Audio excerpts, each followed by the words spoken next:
anti-war movement began in the spring of 1965 in opposition to the Vietnam War.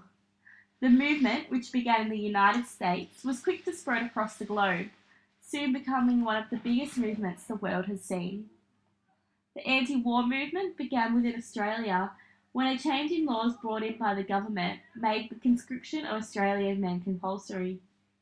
This act was met with public outrage and disgust, and before long protests, along with anti-conscription groups such as Draft Resistance Movement, Save Our Sons, and Youth Against Conscription, had broken out on the streets of not only Australia but America too.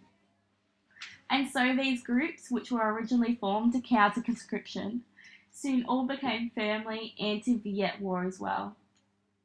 The attitudes of the public were changing in regards to moral beliefs from the generation who grew up in the strict and sensible moral code of the 30s and 40s in the aftermath of World War One and the poverty of the Great Depression to the children of the 50s and 60s who, opposed to their parents, were on a general scale better educated, financially better off, and had generally more freedom to follow their own dreams and aspirations.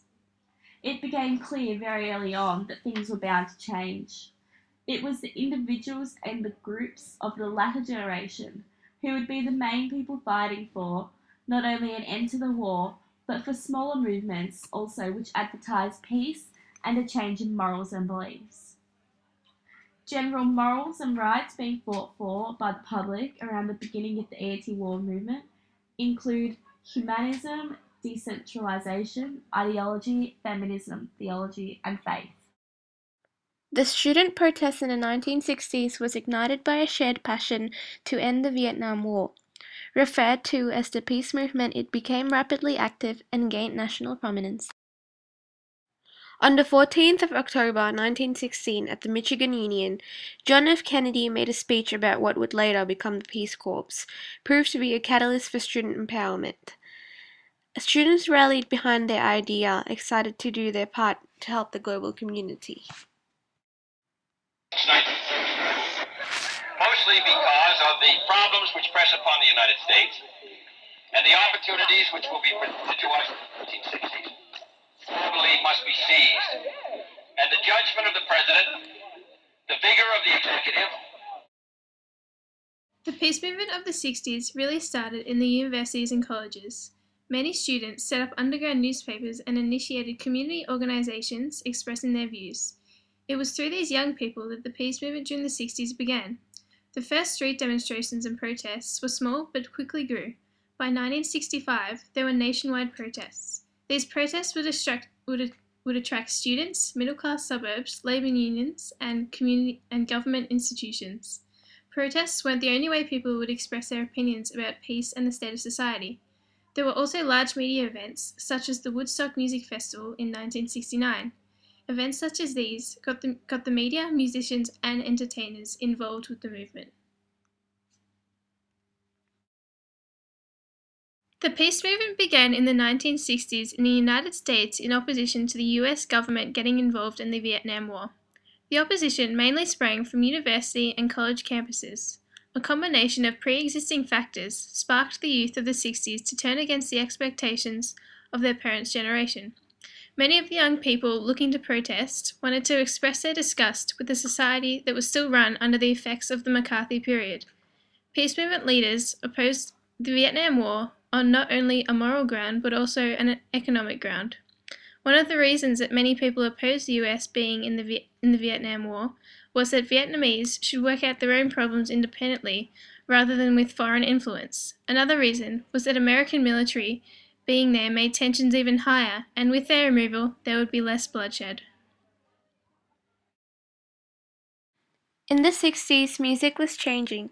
Psychedelic rock music was born. Musicians such as the Beatles, Jimi Hendrix, and Bob Dylan exemplified this era, singing about peace, drugs, sex, and rock and roll.